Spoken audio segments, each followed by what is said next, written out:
परदेसी पखी फिर तुझे देश वची असी परदेसी पखी फिर तुझे देश वची तुझे दर ते भी दर्शन जो खैर घुरंदासी सिक ॾिनई त अची राति बि पुरंदासी असांजो जुगन वारो भेरो कहिड़ो रोज़ ईंदासीं सुणासीं साल में हिकु भेरो कहिड़ो रोज़ ईंदासीं असां परदेसी पखी फिर तुझे देश वची असां परदेसी पखी फिर तुझे देश वची तुझे दर ते भी दर्शन जो खैर घुरंदासीं सिक ॾिनई त अची राति बि पुरंदासीं असांजो जुगन वारो भेरो कहिड़ो रोज़ ईंदासीं सुणासीं साल में हिकु भेरो कहिड़ो रोज़ ईंदासीं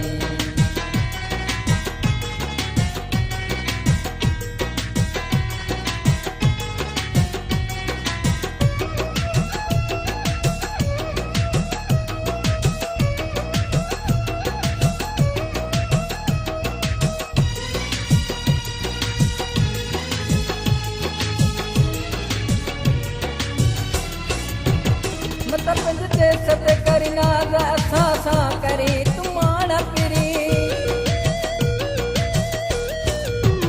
मत पंज देश ते करी नाज़ असां सां करी तूं माण पिरी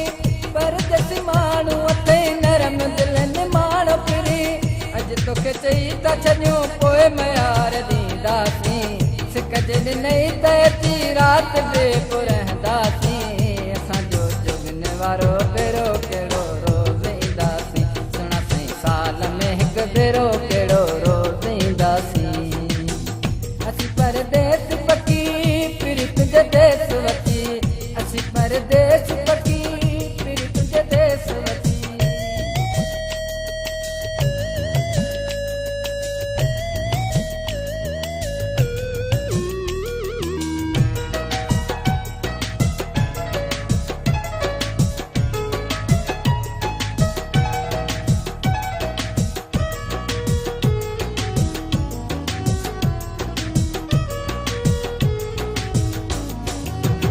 न तईं जो वञा मोटी तूं जसूर खणी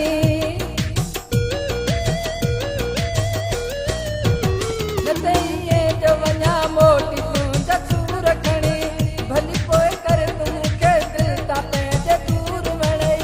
दर्द ॾींदे त हिकु पल बि कोन बीहंदासीं सिक ॾिनई त अची राति बि पुरंदासीं असांजो जुगन वारो भेरो कहिड़ो भेरो कहिड़ो रोज़ ईंदासीं असां परदेसी पखी फिर तुझे देश वची असां परदेसी पखी फिर तुझे देश वची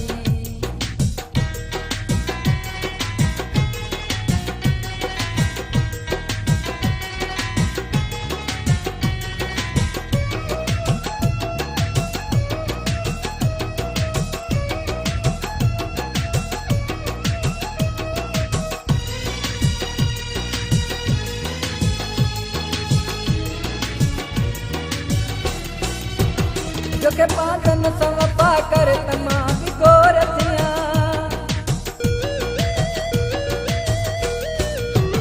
जोके पांचन सां वफ़ा कर त मां बि गोर थियां ख़ुशीअ जी सुखड़ी ॾे दिलि सां मां क़बूल कयां तुंहिंजी मोहबत ते अमर गीत ठाहे लिखंदासीं सिक ॾिनई त अची राति बि पुरंदासीं असांजो जुगन वारो भेरो कहिड़ो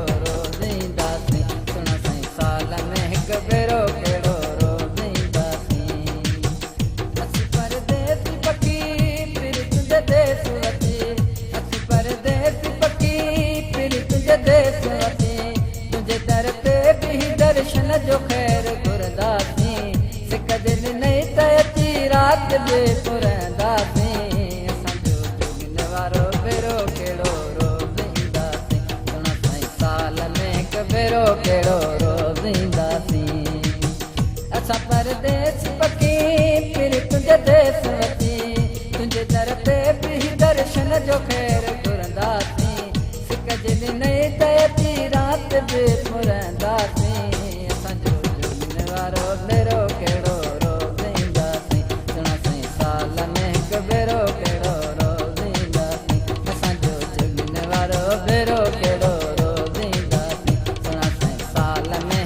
कहिड़ो कहिड़ो